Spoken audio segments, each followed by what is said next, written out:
டேய் ராஜே, கழுத்துல என்ன செயின்? தூக்கி உள்ள போடு. கையில என்ன காப்பு? அதையும் கழட்டு.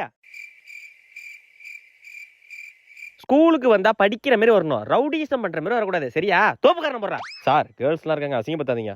ஏச்சி போடு. ஐயோ சீச்சி, ராஜு தோப்புக்காரன் போடுறாண்டி. ஒரே அசிங்கமா போச்சு. ஏய் கிளம்பு. கேர்ள்ஸ் முன்னாடி அசிங்கப்படுத்திட்டீங்களா? இருக்கு சார் உங்களுக்கு. A few minutes later. ஏய் சார், என் வரல இப்படி காட்டுறாரு. ஏன்டா? அந்த கட்சியா அவரு? ஓ அந்த கட்சா? எது அந்த கட்சா? நான் வாயிலே பாயிண்ட் சொல்லிக்கிறேன்டா. 3 பாயிண்ட். Oh no. 2 பாயிண்ட். டேய் சாரி, அடிக்கடி விசில் அடிக்கிறாரு. ஏன்டா? டேய் அந்த கட்சியா அவரு? ஓ அந்த கட்சா? எது அந்த கட்சா? நான் பிடி சார் வேலைக்கு வரலடா, நான் வீட்டுக்கு போறேன்டா, போங்கடா. டேய் அவர் வண்டி கலரை பாத்தியா இல்லையா? என்ன கலரா? டேய் அந்த கட்சிடா. ஓ அந்த கட்சா? டேய் என்னடா சும்மா அந்த கட்சி இந்த கட்சிங்கறீங்க? நான் எந்த கட்சியுமே இல்லடா, தமிழை பின்பற்ற ஒரு தமிழன்டா. பாத்தியா தமிழை பத்தி பேசுறாரு. ஆமாண்டா. டேய் அந்த கட்சிடா. ஓ அந்த கட்சா? அட போங்கடா டேய், நான் ஸ்கூலுக்கே வரல, அமெரிக்கா போறேன்டா. அவர் ஏன் இப்ப அமெரிக்கா போறாரு? ஏன்டா? அவருக்கு ட்ரம்புக்கு ஒரு தொடர்பு இருக்கே.